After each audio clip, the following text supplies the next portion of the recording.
plenty of oven space and time to get on with your veg and sides. We love our vegetables at Christmas, and our survey revealed that the top 3 vegetables are, of course, potatoes, carrots and Brussels sprouts. All gorgeous and all traditional, but I've got a few incredible tips that take them to the next level.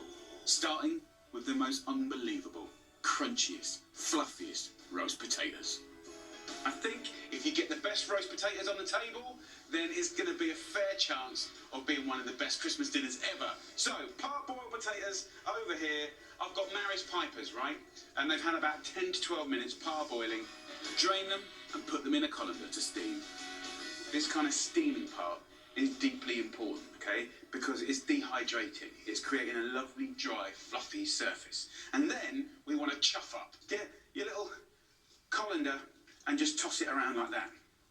It looks bashed up and beaten up.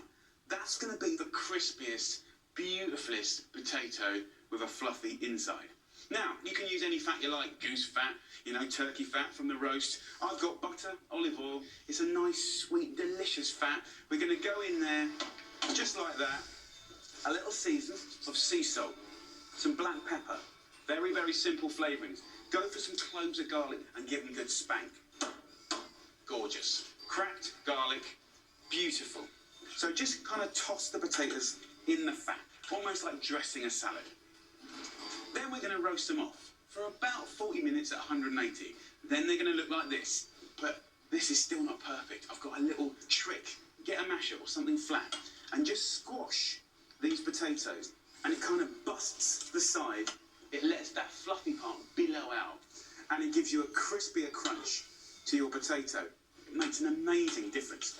And last but not least, get some rosemary. Just put it in a little oil, like this, in my hand, and just move it around, and then sprinkle that on top of the potatoes. If you haven't got rosemary, then any woody herb will work beautifully.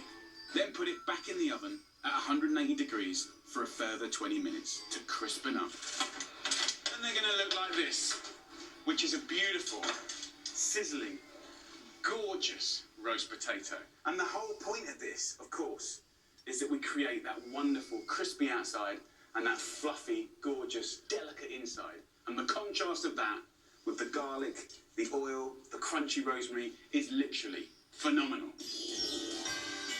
Here's a really simple tip to transform carrots into something spectacular. And you can do this while your spuds are roasting.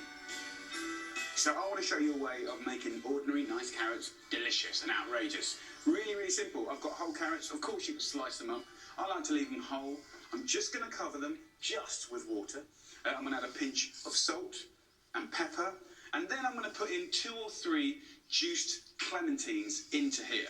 Okay, this is going to give the most fantastic flavour. Now, of course, you could use orange or orange juice to give you the same effect, which will be really, really nice. Then just a little thimble of vinegar. Now, the unusual thing here is I'm going to use a knob of butter straight in the water, nice knob like that, and we're going to bring this to the boil. As the water evaporates, it will have cooked the carrot, and then at that last minute, it will start to glaze, and the butter will start to fry the carrots, the clementine will start to caramelise, and at that stage, if you've got any, grab some fresh thyme. Brilliant. Just throw it into the pan as the carrots are glazing, and they're going to look like this. Absolutely unbelievable. You get that amazing, caramelised, beautiful exterior. Really, really delicious. So there you go, guys. Look at that. So when you do your carrots, have a go. Go on. Absolutely beautiful.